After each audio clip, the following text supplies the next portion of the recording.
Bom dia para todos. Então, nesta manhã nós recebemos a triste notícia do falecimento do Papa Francisco, ocorrido às 7 horas e 35 minutos do horário de Roma, e foi nos comunicado pelo cardeal Carmelengo, que é aquele que assume as funções de governo da Igreja nesse tempo em que a Sé fica vacante. E todo mundo recebeu então esta notícia na tristeza, o falecimento deste homem que marcou a vida da Igreja nesse início do nosso terceiro milênio. Ele foi eleito Papa em 2013, teve um pontificado de 12 anos e um pouco mais, alguns meses, e foi um homem muito lúcido, corajoso, profético para os tempos que vivemos, com muitos desafios. Teve uma relação muito próxima com o nosso país, lembrando que aqui ele fez a primeira viagem internacional, apenas 3 meses após a sua eleição, para a Jornada Mundial da Juventude.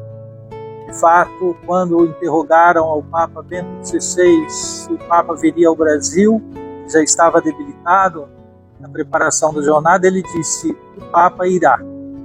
E o Papa que veio foi o Papa Francisco na sua primeira viagem, e foi recebido com um calor humano intenso no Rio de Janeiro, reunindo multidões, mais de 2 milhões de jovens em Copacabana, naquele dia 28 de julho de 2013, quando encerrava a Jornada Mundial da Juventude.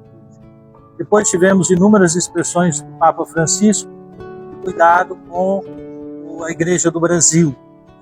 E um dos últimos gestos foi receber a presidência da CNBB no dia 6 de fevereiro. Tive como vice-presidente a oportunidade de estar lá. Ele já nos recebeu na Casa Santa Marta. Naquele dia ele estava já bastante gripado. Ele começou a audiência dizendo que estava com uma bronquite, que falaria pouco, mas ainda assim nos concedeu cerca de 40 minutos de audiência. Nós temos muito a agradecer ao Senhor pela vida e pelo ministério do Papa Francisco.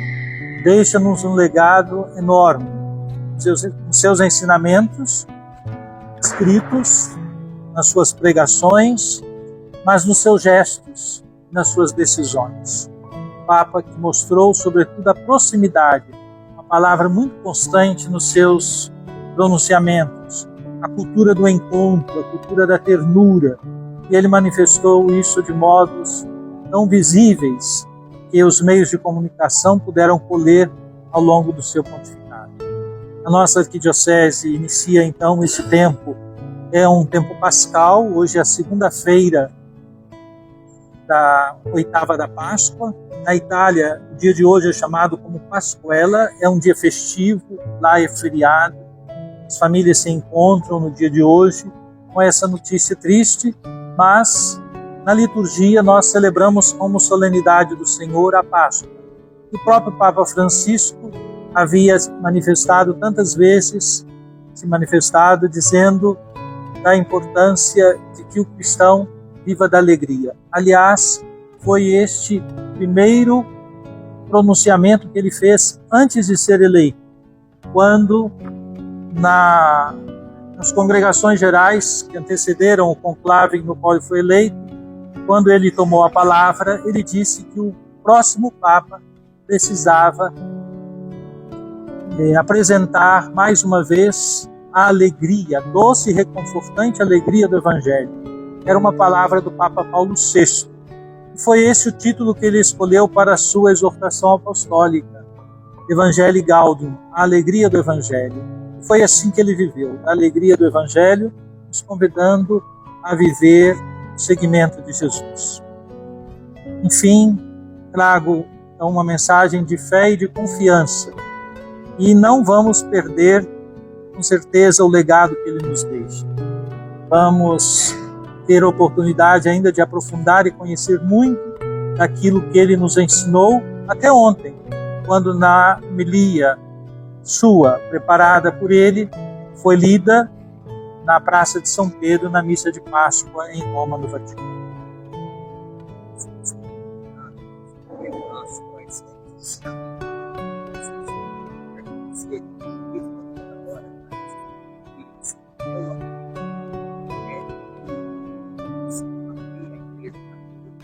Sim, isso ficou muito forte no ensinamento dele, da acolhida de todos. E na acolhida singela, simples, ele começa o pontificado de modo muito simples. Nós recordamos, eleito, ele não quis ir.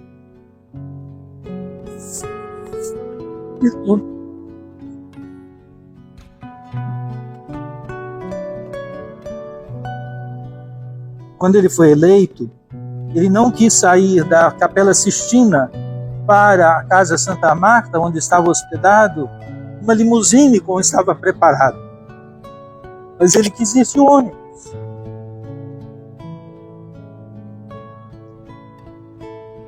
E esse foi o primeiro gesto, talvez, que foi mostrando uma série de outros. Alguém me perguntou hoje, uma palavra que resume o pontificado. Eu disse Evangelho. O Papa Francisco nos chama a viver a simplicidade do Evangelho. Me perdoe. Sim.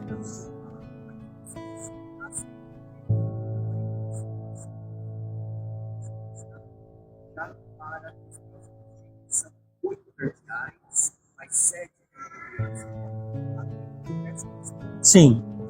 Nós teremos hoje à tarde uma reunião do Conselho Permanente, que vai reunir-se para tomar uma decisão muito importante, porque a nossa Assembleia Geral está toda preparada para iniciar no próximo dia 30. Nesse sentido, não temos tempo de realizá-la. Então, possivelmente haverá um cancelamento da Assembleia e a definição de uma nova data.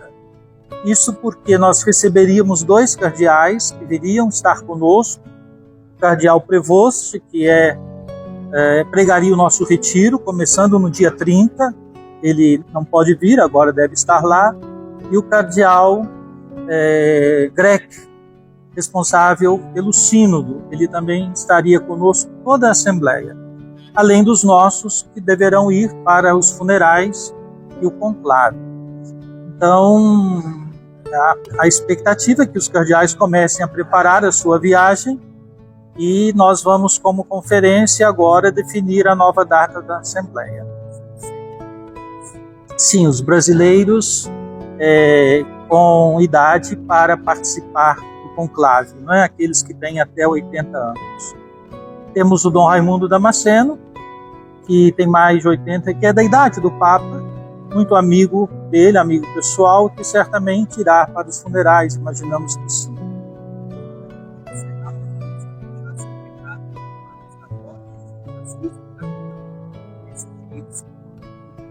Sim. Bem, eu convido a todos os irmãos e irmãs católicos, mas também os outros irmãos e irmãs de boa vontade, que unamos-nos em oração, agradecendo a Deus o ministério, a vida e o ministério do Papa Francisco, e rezando para que o Senhor continue conduzindo a sua igreja nesse tempo em que, agradecendo o pontificado do Papa Francisco, vamos também entrar num tempo de oração, pedindo as luzes do Espírito Santo para que seja escolhido o bispo de Roma, que sucederá o Papa Francisco. Lembrando-nos de que assim ele se apresentou, primeiro na sacada da Basílica de São Pedro, quando foi eleito, né? Como bispo de Roma. Os cardeais de todo o mundo se reunirão depois dos funerais para fazer essa escolha. Que o Espírito Santo conduza a todos. Nós vamos poder acompanhar pelos meios de comunicação, sobretudo os meios de comunicação católicos, todos esses dias, cada passo dos funerais, da celebração que hoje acontece, da deposição do corpo no caixão, que será feita às 20 horas de Roma, 15 horas nosso horário no Brasil. E depois o corpo é levado para uma segunda estação, que é a Basílica de São Pedro. Como ele quis, ele será sepultado na Basílica de Santa Maria Maior, onde ele se dirigia sempre antes e depois das suas viagens, para agradecer, suplicar e agradecer a Nossa Senhora. Agradeço a presença de todos vocês, esse espaço que nos dão, sobretudo, é um espaço que está em profunda comunhão com o Papa Francisco, que tratou sempre com muita atenção, muito carinho, todos os que trabalham nos meios de comunicação. Que ele agora seja o intercessor de todos nós. Obrigado.